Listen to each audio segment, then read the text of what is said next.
Welcome to the GTA Advisors Podcast. We interview Greater Toronto Area business owners, entrepreneurs, and thought leaders. Our goal is to bring Greater Toronto Area residents the best advice from our community's brightest minds. Now, here's your host, author, entrepreneur, and real estate innovator, Robert Caruso.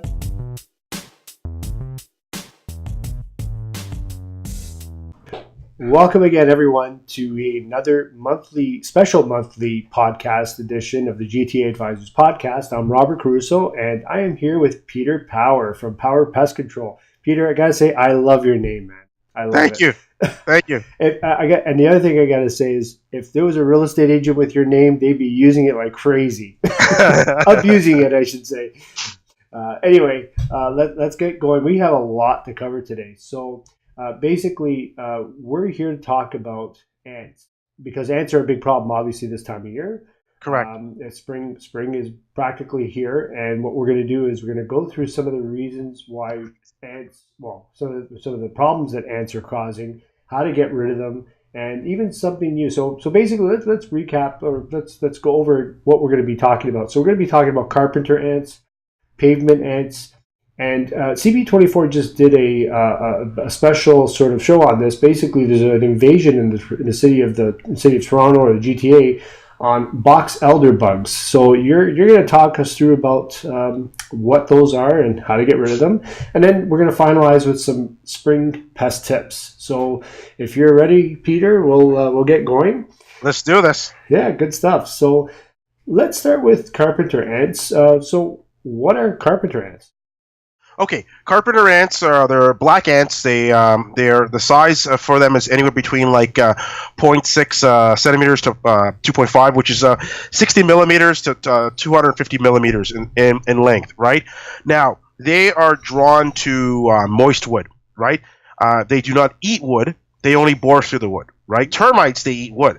Whereas the carpenter ants, they're generally drawn to items of that are moist in nature. Say, for instance, if you had any old wooden windows or wooden doors that have had some issues with water damage, the ants will be drawn to these particular areas, and they will set up a nest. And by that, they will excavate, like almost like a subway tunnel. When they excavate, they're going to spit out the actual frass or the actual dust, the sawdust that's there. And they'll leave their telltale signs that they are actually on your property. Okay, and you said that they're normally in moist wood. Moist wood. Dry wood they cannot. They don't necessarily infest. They can hang out in those areas when they're foraging, but where they like to live is moist, rotting wood. Okay, so that's basically where they're located, and nowhere really else that you have to worry about, or are there other locations? Within the home, places. Think of anywhere where water can damage your home. Like, for example, if your home is not graded properly and you get the leak in the basement, a lot of houses have wooden studs. So the wooden studs, if you have one of those post-World War II homes where the bedrooms are on the second floor and then bedroom on the main floor, and then the basement's unfinished or finished, partially finished, you can't see behind the walls until you notice, you say, hey, you know what? That wall looks kind of soggy, right?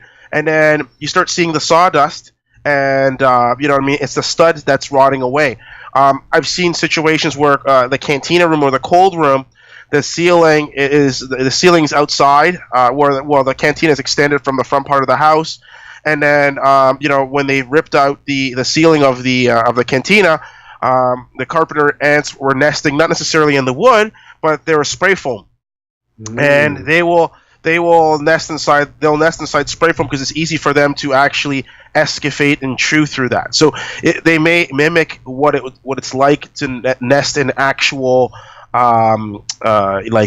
soft wood, damaged wood. But generally speaking, anywhere where water can leak into the house and destroy the wood, such as, if you don't clean your eaves trough properly. I've seen a lot of homes where they don't clean their eaves troughs and the eaves troughs are clogged. So what do you think is going to happen with the water? The water is going to overspill, run down the side of the house. It hits a windowsill, if it's a wooden windowsill, and if the sill is tilted inward, versus outward, then what happens? The water will run into the windowsill and slowly start rotting it away. Sometimes the front fascia of a house is made of wood, and the front fascia over years, if it's not properly maintained, the ants will when the water damages that front fascia of the wood, the ants will start nesting in there. Other areas, for example, like stucco homes, they're beautiful. I love them. But sometimes, with the contraction and expansion of the stucco, there's hairline fissures in the actual stucco, and the ants will nest behind the styrofoam. So, these things, there's a million and one places. And so, stucco homes are a little harder to kind of figure it out. But once you kind of, track and trace and you follow the ant trail, the pheromone trail, where they're traveling, then, that's how you kind of get an idea of how you're going to attack these guys. And what about what are the signs of knowing? Like, where do you know where to look for them, or what are the signs that they're there? Well, okay, good question. So one of the things I asked the homeowner is if you had any leaks in your house. If you had any leaks in the past, like a homeowner would tell me, well, I had a leaky bathroom, or the primer from the toilet, was broken or something, and so water leaked from the stand-up shower into the ceiling, right into the ceiling of the living room, or we replaced some windows, or the windows are damaged from because they're original windows and they're wooden windows. So these are kind of things that I ask the homeowner, and then when I do my inspection, I'll be touching the wood to see if it's soft. If the wood is very soft and mushy, there's a very good chance that the ants are nesting inside there, right? So, and also physical signs such as sawdust, right? And so that's like the remnants of the ants burrowing through the soft wood and leaving it on the ground. So sometimes you'll get up in the morning and you'll say, you know what? I don't know where all this powder is coming from. I don't know where all this rotting wood. You see this, and then the last thing is you start seeing one or two ants here and there, but then the next day you'll see a steady stream of them, right? You'll see an ant trail going back into a specific spot. So if you see an army of ants going one way, going out one way, and coming back the other, that's a red flag that you got a big problem. You got to address it real quickly. So you touched on it before about termites, and they eat wood, whereas correct. Carpenter ants chew through wood. So correct. So yes. What's the difference between termites and carpenter ants? Well, the termites, because I don't specialize in that area, but what I could say to you is that the termites will attack the lower part of the house, where the carpenter ants will attack like anywhere, any of them, because they could be in the attic, anywhere where there's rotting wood, they will attack. A lot of termite problems are in the beaches. It's been known for years that the termite problem's been there. I was talking to someone, and they explained to me back in the 60s and the 70s, College Street was one of the original areas. Now, I can't back this up for a fact, but this is from talking to someone who lived in the area for a long time, and one of the reasons why is because they left the firewood by the side of the house, right? So, and the termites, they will attack dry wood. They don't care. They don't discriminate, right? Whereas the carpenter ants can only attack moist wood, and the termites actually eat wood, and they're extremely destructive. They will destroy a house very, very rapidly. So versus the carpenter ants. So termites actually eat wood. Correct, sir. And so what is a carpenter ant eating? If they're chewing through the wood, what are they eating if they're not eating wood? They're feeding off pretty much like other insects. They're proteins and sugars. So say for instance inside your house, you will have like jams, sweets. Sometimes you drop some of the some sugar on the floor and so forth. So they're sugar based and protein based feeders.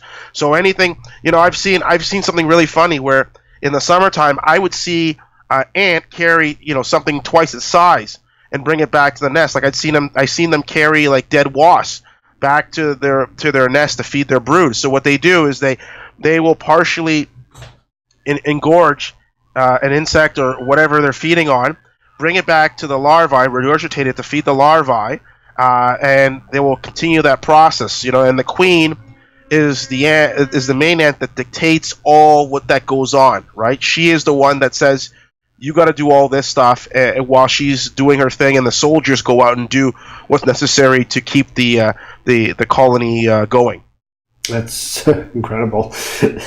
Highly sophisticated. Absolutely. Carpenter ants are very organized, very sophisticated. I was reading an article in the Toronto Star, and they said the larger the colony the ants, not just necessarily carpenter ants, but ants in general, the larger the colony, the more efficient and the more organized they are. Humans can't do that. For example, the DVP. You get so many cars on the DVP, and there's a traffic jam. Not with the ants. They're extremely organized, and they send pheromone signals to dictate how things are done, where they're supposed to go. So, say for instance, ants generally get lost within your home because you'll start seeing ants straggling around. But when there's a pheromone scent set up, they're in a specific order, and they have a specific thing that they have to do, such as go out and get food to feed the colony. Okay. What about nesting? Where are they nesting? Like, obviously, it's exterior to the home, right? Sometimes they can be nesting in a tree. I've seen them, like if a tree is dead, like the leaves have been dying, sorry, and you'll see sawdust around the base of the tree. They'll be nesting inside the tree. Inside the house is a little more trickier because sometimes I have to remove the drywall to find the nest, right? And when you look at, I wish I had a piece of wood to show you, but in the pictures that you have, right, there's one picture you could show the viewers where there's actually how do you say, galleries or rows in which the ants have destroyed, right, where they're laying their eggs and so forth, because they're very protective. Once I open a nest, whether it's a field nest or ant's nest inside a wall, the first thing they do is grab the eggs and they take off. They're very protective, right? So what happens is that in the actual rotting wood, there's rows or hollowed out rows in which they would nest where they live in. Whereas termites, the structure would look solid from the outside, but it's all sand because they're just literally destroying from the inside. What kind of treatments can be used to eliminate carpenter ants? Good question. It all depends on the particular problem. So, say for instance, now some people, they have an aversion to spraying, right? There's some misconceptions, and but people have to realize that Health Canada is extremely stringent on the types of chemicals that we're allowed to use within the home, and the label's extremely clear. The label is the law in Canada. Any misuse of that label, if the Director of Ministry of Environment finds, or Health Canada finds that this is applied inappropriately, where someone got sick or injured, there's a lot of lawsuits can occur. Fines and so forth. You know what I mean? So in Canada, it's very, very strict, right? Of course, all insecticides are poisonous, but when applied correctly, the spray treatment is very effective. But we also do baiting, such as gel treatment. A gel is pretty much like a solid that is laced with some sort of protein or sugar base, where the ants will take it back to the nest to feed the colony. Now, if the situation, it all depends on the situation. If I find that the situation where I need a quick knockdown because the client is seeing 100 ants, a baiting treatment cannot wait. We have to go and spray. The client will have to leave the house for 4 hours. Then when they come back, they have to open the windows for about 20 minutes, and if there's any excess insecticide, they may have to wipe it down before their kids can come in, or their pets. The baiting treatment is best, in my opinion, when there's not a lot of ants. You're seeing it sporadically in a few places, and you're patient enough to wait for the process to occur, because it's not a quick process. It might take a few weeks before you notice results. But when you're spraying, you're actually killing the workers. You're not killing the colony unless you're doing a direct kill shot where, okay, I opened the wall, I found the nest, and now we can spray and we can knock it down right away, right? Because that's the whole idea of spray treatment, where the gelling and baiting and doing some dusting, where you're applying like boric acid or diatomaceous earth to knock the ants out, slowly within the colony. And so, what do nests look like? How do we know what to look for a nest? Well, okay, and that's a tricky part, right? So when you look at a solid piece of lumber, it's rectangular, it's solid from end to end. Now, when you see the nest, it's not like it's hard to explain, but when you're looking at a wasp nest, they're social, they're in a nice symmetrical ball. It's not like that for carpenter ants. what it is that they're in the actual wood itself, right? Mm. And the pieces of wood, there's rows on which the wood has been hollowed out, so to speak, right? But they're strips. It's not like termites where, you know, it looks like a solid piece and the inside is all eaten out, right? It's a little different, where the carpenter ants are slowly, you know, boring through the moist wood that's there. So, and then when you start spraying, like you'd use a pyrethrin to flush out the ants in the area, and then all of a sudden, all the ants would come pouring out of that particular area. So that's generally how a nest would look like. Like to kind of get a visual representation, like some of the pictures videos that I showed that I showed you through the Google Drive, you can upload it to as an attachment to this video to show the people what an actual nest would look like, or how the ants would build a nest within a specific wooden structure that's been damaged. All right, so let's talk about over-the-counter insecticides. Do they work? Obviously, the best thing to call a professional like yourself, but sure, is it worth trying?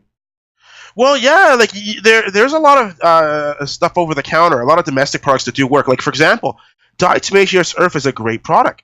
It's a desiccant. It cuts into the exoskeleton like glass. So what happens? It removes the ability for the insect to retain moisture. However, you have to read and follow the label. A lot of people, they think applying more is better, but there's a saying that I use: less is more. Mm. So, you know, if you don't know what to look for, and if you don't do the research, then you'll not be able to eradicate the pest problem. You'll control it, but you will not be able to eliminate. So a lot of my clients will tell me, you know, I went to Home Depot, I went to some of these other stores that sell these products, great products. I was able to get rid of the problem for the season. However, they were not able to eradicate the problem. And this is where an exterminator comes in, because we have the experience and so forth. So some of these products will work, but you have to read and follow the label. You have to have the experience of doing it time and time again in order for you to eliminate the problem. So it's a yes and no sort of thing. It's all depending if you read and follow the label. Yeah. So when you're going into like a home, so what would be some of the questions that you ask a homeowner so to better understand the pest problem that they're having with ants, or these ants anyway, the carpenter ants? Sure. So some of the things that I would ask Robert is, like, you know, how long have you had the pest problem? Where are you seeing the ants? Okay. You know, have you had this problem in the past before? What's your windows like? If it's wooden windows versus wooden doors, and then I would explain to the client what process, how I'd go about doing the inspection, where I'd be looking for like grading issues, checking to see if the eaves troughs are clean on a regular basis, and I'd ask the homeowner, do you regularly clean your eaves troughs? It's amazing how many homeowners don't clean their eaves troughs on a regular basis. That's probably one of the most important things on the home, is having clean and eaves troughs that are pointed properly so they drain. Because if the water is not pointing away from the house, then it's pointing towards the house, and the water will come into the house. So those are kind of some of the things that I'll ask a customer, and I'll do an exterior inspection to see these kind of things, like if there's settlement cracks where insects can hide on the outside, going into the structure of the home and so forth. So these are kind of the things that I would talk to the client about and get an idea before I come on site, because then at least I have a game plan strategy on how I'm going to be able to attack the problem. Now, I got to be honest, you gave me this question because you're the expert, because you need people to know, but you have to think like the pest in order to figure out where they're coming from and where they're going, correct? Absolutely. So in order, like, I know this is going to sound really cheesy, but you have to be one with what you're going with, right? Like when I'm going after vermin, like rats and mice, I got to think like I'm this small, and the predators are going to come and attack me. So where am I going to hide? What am I going to eat? What am I going to do? So when we're dealing with ants, like carpenter ants, like I have to think. Okay, fine. So there's a crack. I'm foraging, looking for food. To feed my colony. There's a crack. I'm going to go into this crack, and surprise, I found rotting wood. So then I'm going to release a pheromone signal to the other insects to let them know that I found some place of interest. Let's go and nest in this area, and let's see what we can do with this. And that's pretty much the process that I would go through. It's almost like being a detective, right? You kind of have to be a detective, and you kind of have to break things down into pieces. You just can't go into a home, spray and pray, and thank you for the money and see you later. No, there's a lot more involved. There's inspections. There's asking questions, and then there's doing, follow-ups, of course, to make sure that the problem is gone for good. Absolutely. So let's move over to pavement ants. So okay. What are pavement ants? Pavement ants, I tend to think of when people, to give the person the best idea of what a pavement ant is, it's like when you're on your driveway, you see those that sand castles that are being built? Yeah. Now, those are the pavement ants. They're reddish brown in color. They're really small. They're about 20 millimeters to about 20 to 40 millimeters in length, right? They're brown in color. They tend to nest around interlock. Like if you have like the pattern concrete, or if you have interlocking in your backyard, or like on the sidewalk, if your backyard sidewalk, wherever those cracks are, they'll nest in those areas. Where I find pavement ants nesting is around the sliding door. You know that metal lip that is used for the sliding door? When the client wants that lip removed, we tend to find a lot of that in the actual stone, the actual concrete lip. So if we were to remove that, you'd find them nesting in that particular area. Or where the concrete base for the basement meets the first row of bricks.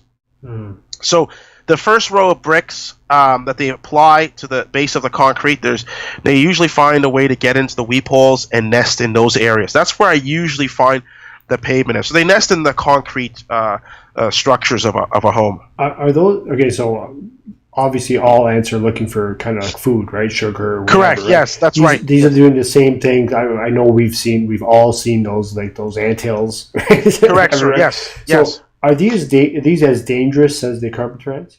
No, they're not. They're not dangerous. They're not dangerous. They're more of a nuisance than anything else. I would say, because if I look at carpenter ants, it's a big threat, because the carpenter ants is going to lead you to a problem that you didn't even realize you had. Like, for example, because the carpenter ants will only bite you if you provoke them. But generally speaking, they're quite docile. But the carpenter ants is a symptom of something else that's going on in your home. So if you didn't know that you had leaky windows, you got these old windows, I'm going to replace it because for something aesthetic, and then you open that window, or you open that wall, and you say, oh my gosh, I got this big problem. So now my role would come in, get rid of the carpenter ants, and explain to you why this occurred.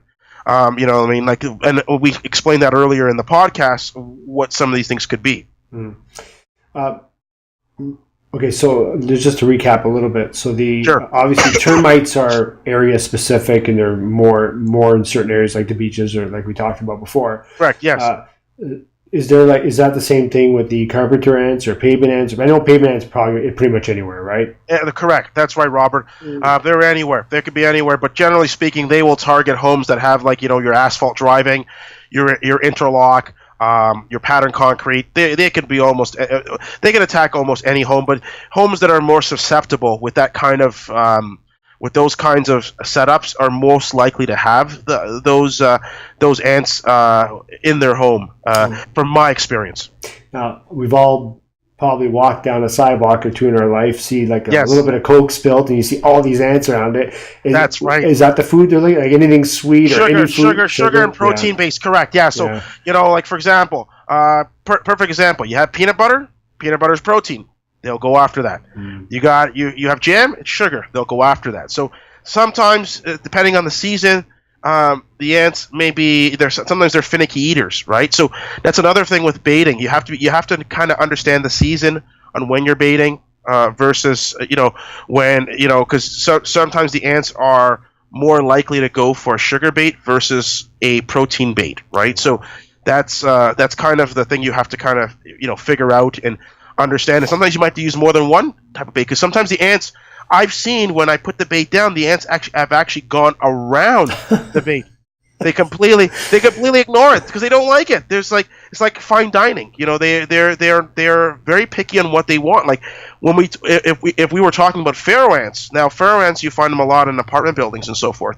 Now when you can only bait pharaoh ants, right? They're little tiny red ants, much smaller than the carpenter ants. And when you apply the gel, sometimes I have to use two different types of gel baits, right?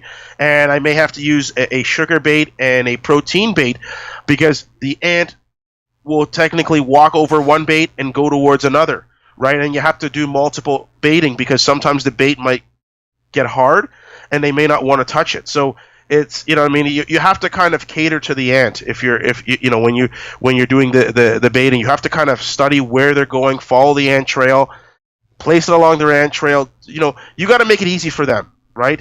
You can't just put it anywhere. You have to kind of figure out where they're going and bring the food to them, so that it's easier for them to take it back to the nest and kill the colony.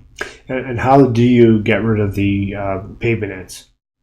Generally speaking, an exterior and interior spray is the best way for me, I find, 90% of the time. But sometimes you can't just necessarily do that. You have to do a little more inspections. Take a look at, like I said, where they're going to be nesting around the base of where the concrete foundation meets the first row of bricks. If there's spaces between there, sometimes on the inner part of the house there's a ledger board where in the cold room where they tend to nest and so forth. So you may have to flush them out. Sometimes when you have two pieces of concrete being fused together. So what I mean by that, you have your house, which is one piece, and then you have your front step. That's used like the cantina. Now sometimes if they're two separate pieces, you'll see a little fissure from the top step and the base of the house, and the ants will go into that space and they'll nest inside there. So you kind of have to look for those particular things when you're hunting for the ants. And obviously the best thing is to call the expert. But call an expert, yes. Is it possible, like what can somebody do on their own, or at least start the process? Should they be doing anything? Yeah, they can buy the do-it-yourself products, but here's some of the challenges with do-it-yourself products. First of all, they're domestic. So the percentage, the guarantee that they call it with the active ingredient is a lot less. Whereas the active ingredient for someone like myself, because I'm a licensed exterminator, licensed structural exterminator, we have commercial products that the percentages are a little higher, and some of the ingredients that are in there that has a little bit more of a kick, where they'll be more attracted to the bait versus some of the stuff that you get off the shelf, right? So, like I said, some people just think that I just set up the ant traps, put it on the trail, and that works. It doesn't always work that way, because sometimes they may not take the bait right away. And in order to eliminate that problem a lot quickly, you might want someone like an exterminator like myself to come in there and knock that problem as quickly as possible. Because in the end, you pay $15 for some bait stations, but then you have to pay an exterminator a couple $100 to eliminate. So you're actually spending more money by doing it that way than just doing it yourself. Mm-hmm. Let's move on to those to the CP24 special that they were talking about, these box elder bugs. I personally haven't heard of them, but they're invading Toronto, or the GTA. Correct. So can you talk a little bit more about it while we're in this market where they're invading everything? Yeah, generally speaking, the box elder bugs tend to come out in like late August, early September. They are attracted to the Manitoba maple tree. That if you have the Manitoba maple tree, they will attack that tree. And what they're doing is they're trying to set up they're trying to overwinter in your home. What I mean by overwinter is hibernate, right, within your home. So here we go back to cracks and crevices. So if you have those windows that are not caulked properly, you got weep holes where they can go in underneath the soffit, where the metal soffit meets the brick roof line. They'll nest in the attics. They'll nest around the windows, in the weep holes. And what happens is that in the spring, like right now, or early spring, you'll start seeing these box elder bugs start coming out in large numbers. And the reason why they come out in large numbers is because of the fact that the homeowner wasn't aware that they had a problem, or they didn't do anything. They set up shop within their home, and then now they come out of hibernation, and now they're swarming in large numbers within their home. And what kind of what are they looking for? What do they eat? And I mean, inside your home. Well, they don't really eat anything inside the home. They're really a plant feeder. They're just They're generally a plant feeder and so forth. So they're more of a nuisance than anything else.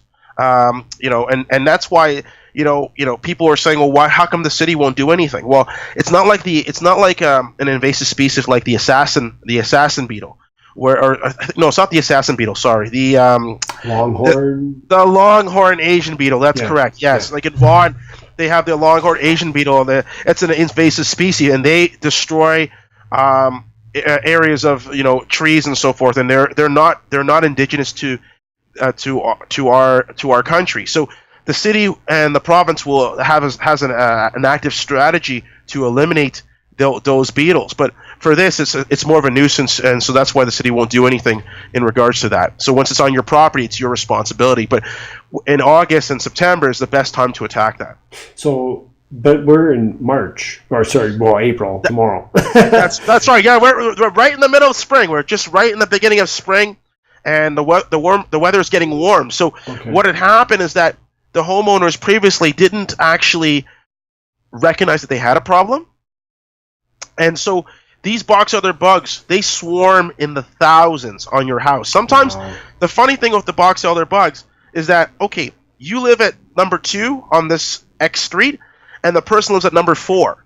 Now, number 2 has thousands of box elder bugs, but number 4 has nothing. Wow. Right? And if you don't spray those box elder bugs on the exterior of your home, then what happens is that they will nest. And when the weather gets warmer, they're going to come out. The stronger bugs will reactivate, and they'll start showing up in large numbers within your home. So it's definitely something to watch out for, and obviously call you for help. Absolutely. That's what I'm here for. I'm here to help you. Good stuff. So why don't we move along and go into these spring pest tips? Maybe you can list what we should be doing in the springtime, or what you could be helping us with the spring time. Okay. So we're going to talk about a few things. First thing is roof line. The roof line is my favorite, because the first thing I look at is to see if you've cleaned your gutters. If leaves are in your gutters, you must clean it regularly. Twice, especially if you live in an area like some parts of Sophotobacco or even Forest Hill where they love their trees, the leaves are always falling down. So you should get in the habit of cleaning it at least 3 or 4 times.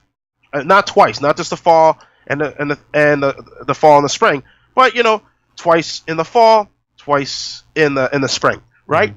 Now I wanted to touch upon something else as well. Gutter guards. Now, I love when people talk about gutter guards, but this is just my personal opinion. I'm not trying to attack anybody who installs them, but gutter guards give a false sense of security, because what the people say is that the gutter guards, when you install them, the leaves will just blow right off the guards. But here's the problem. If it rains heavily and the leaves get stuck, it mulches on the gutter guard. So you still have to physically remove it. Yes, the cleaning is not as abrasive and as invasive, but you still have to clean the gutter guards on a regular by just going up on the ladder, getting a brush and sweeping them off, right? Also grading. So one of the things that I always take a look for is the grading. Just making sure, generally, I'm not a specialist in grading, but generally you want to make sure that the water, if it rains, that the water is running away from the house, and that goes right back from your yeast trough. That's your grass. That's your your planters, everything. Because if water can get into the house, and if there's wood behind the cinder blocks where they'll rot the wood out, and the insects will find a way to get in. Now, going to garden beds, mulch is beautiful. I love mulch. I love black mulch. I'm planning on setting it up. I want to set up a garden on my property. But one of the things you got to remember, water is essential for all life. Now, if you over mulch your garden, right, by overwatering, what do you think is going to happen? The insects are going to be drawn to the mulch, and then they're going to come closer to the house. So sometimes people complain about centipedes and sow bugs coming into their home. Now, centipedes and sow bugs are plant feeders. Sow bugs, when they come into your house, they end up dying. The reason why is because they're in search of plants, and they got lost, and they end up in your basement, and they end up dying. Now, one of the things that you can do is you can put a dehumidifier inside the basement to suck up the moisture to kind of dry it out, but depending on how high you put it, it might not be as comfortable, right, in the basement area. Also, you want to take. Now we're going to go to the garage. Now, in the garage, there is, some people they use their garage as a storage facility, just like a got junk storage facility where you store everything. Now, what you should do is get in the habit of putting shelves in the garage and keeping things off the ground. The reason for that, because you open your garage, you put your car in, you forget to close the garage. Now, guess what happens if you live nearby a ravine? Mice and rats will end up in your garage. And if you got all these boxes and stuff on the floor, it's a great place for them to hide. You got to remember, think like a mouse, think like a rat. If you're that small and you're trying to evade your enemy, where are you going to hide? You know what I mean? You're going to hide in places where they can't see you. So if you have shelves that are about, I think, roughly 18 inches off the ground, it's perfect. And nothing underneath the bottom shelf, it's beautiful, because the rodent's going to run in. They're gonna see that they're not comfortable, because rodents have poor vision. They run against the structure of the wall, right? Mm-hmm. So when they run against the structure of the wall and they see that they can't find a place to hide, they're going to do their best to get out of there, right? So that's one of the ways of deterring rodents, by keeping your garage as organized and as neat as possible. All right, and making sure that your windows are caulked thoroughly. You know what I mean? Because sometimes over time, the windows, with expansion contraction, the caulking starts to erode. So you want to make sure that those areas are caulked up around the windows and doors, and any kind of expansion joints that you have that need to be sealed from the exterior, right? So one more thing I want to point out as well, I know I'm just jumping back and forth right here, but with the soffit, mice tend to run up into the attic, right? And how they do that is by climbing up the brick wall and squeezing up between the soffit and the brick line. So one of the things you might want to do is get a specialist that's a professional caulker and caulking where the soffit meets the brick wall to prevent the mice from coming in to your home. So these are some of the things that I will look for. And one more thing I want to point out, this is actually very important to the carpenter ants. Now, if you live in a neighborhood that has a lot of trees, sometimes you're the one that likes to have the very beautiful lush tree branches surrounding your home, but you should actually cut back your tree branches about, I would say, 18 inches from the house, because you do not want, because if I come to spray your home, I'm only spraying the base of your house about a foot up and the windows and doors, but I am not going to be able to spray the roof line and all those areas. So the ants will bypass my spray. They'll climb up the tree, walk across the tree branch, and hit the roof line. And they can possibly set up a nest if you have damaged plywood from a leaky roof. So that's one of the most important things for carpenter ants, that you must cut back any tree branches that are touching the house. That's good advice. I appreciate all that great advice, and hopefully our listeners get a lot of value from this. That was amazing, Peter. Thank you very much. Absolutely, thank you. So, so I really want to thank you for coming on the monthly tips and tricks podcast. Absolutely. I don't know if that's going to be the new name, but definitely what we're going to do is we're going to have you again, and we'll go through some more tips that you can give us and some more information. Is there anything else you want to say or leave us with? Well, absolutely. If any of your viewers have any questions whatsoever, feel free to send me an email, info@powerpestcontrol.ca. Always remember, don't be afraid. I am not going to try and charge you money. I just want to help you. Also, on my website, powerpestcontrol.ca, there's a search function, right? And the cool thing about that, if you have a problem, carpenter ants, bed bugs, centipedes, silverfish, I have multiple blogs written on various articles that can help you. So it's a quick way to search, okay, I got a problem with bed bugs. Type in bed bugs on the search function, and there's multiple blog articles. And also inner pages.